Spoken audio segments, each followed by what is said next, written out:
Rakyat Malaysia di Sabah diseru mengambil kesempatan sambutan Aidilfitri untuk bersama-sama memupuk nilai kasih sayang dan perpaduan di antara satu sama lain selaras dengan konsep keluarga Malaysia. Timbalan Ketua Menteri Datuk Seri Mukhtaradin berkata, rakyat di negara ini khususnya di Sabah perlu bersatu untuk membangunkan negeri bagi mencapai hala tuju Sabah Maju Jaya. Mukhtar yang juga Menteri Kerja Raya Negeri berkata, sambutan Aidilfitri tahun ini menampakkan keceriaan setelah 2 tahun masyarakat di negara ini tidak dapat meraihkan dalam suasana yang lebih meriah ekoran penularan pandemik COVID-19. Sambil berharap kes penularan COVID-19 akan terus berkurangan dan hilang, Bung Mukhtar yang juga Ahli Dewan Undangan Negeri Lamak berharap keadaan akan terus pulih dan ia membolehkan kerajaan negeri untuk memberi fokus sepenuhnya bagi membangunkan negeri ini. Sementara itu, Jabatan Kerja Raya dan Syarikat Konsesi digesa supaya membina semula jambatan konkrit Kampung Mendulong yang musnah akibat banjir pada akhir tahun lalu.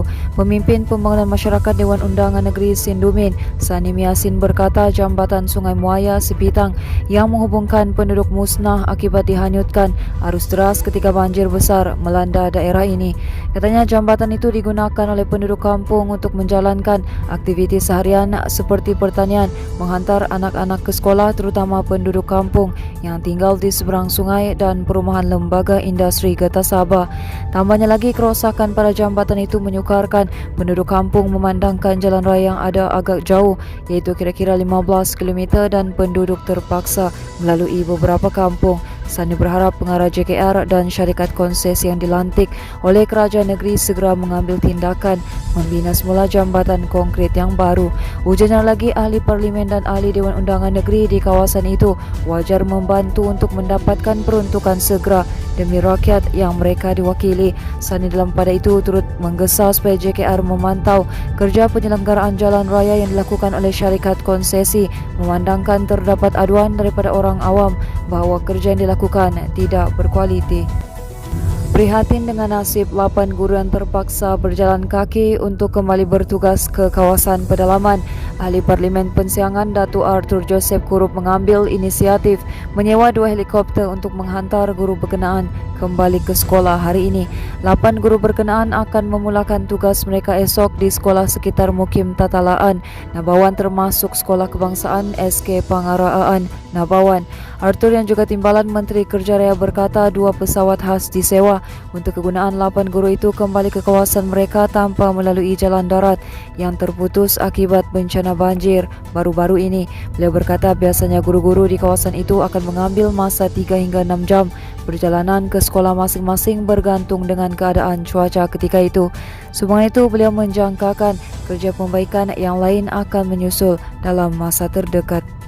Manakala 2 pemandu ditahan selepas disahkan memandu dengan paras alkohol tinggi dalam operasi yang diadakan di sekitar pusat bandar dan Batu Tiga Jalan Utara Sandakan semalam. Dalam operasi Opsamseng jalanan bermula jam 10 malam itu, Ibu Pejabat Polis Daerah Sandakan turut mengeluarkan 16 saman atas pelbagai kesalahan. Ketua Polis Daerah Sandakan, Asisten Komisioner Abdul Fuad Abdul Malik berkata, operasi diadakan bagi mencegah dan membantras pengguna jalan raya yang memandu atau menunggang secara berbahaya atau di bawah pengaruh alkohol.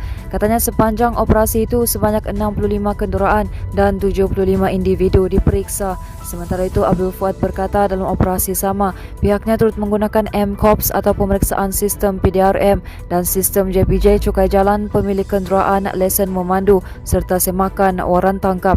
Katanya usaha penguatkuasaan seperti ini akan dijalankan secara berterusan bagi mencegah dan membantras kegiatan samseng jalanan dan mengesan pemandu di bawah pengaruh alkohol. Seterusnya, seorang penunggang dan pembonceng motosikal parah selepas dirempu sebuah lori 8 tan dalam kejadian di Jalan Keningau Tambunan berhampiran Kelab Golf Tambunan awal pagi tadi.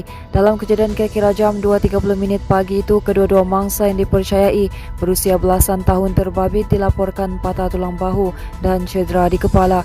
Ketua Polis Daerah Keningau, Deputi Superintenden Nora Fida Kasim berkata, siasatan awal mendapati kedua-dua mangsa bergerak dari arah Tambunan menuju ke Keningau Selangau.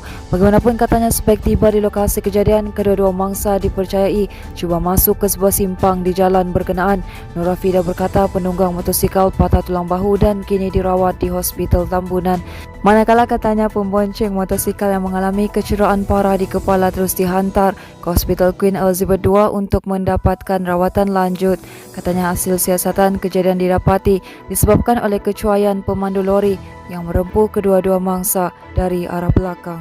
Teruskan bersama kami di asoka.com, berita komprehensif. Selamat Hari Raya Aidilfitri, maaf zahir dan batin.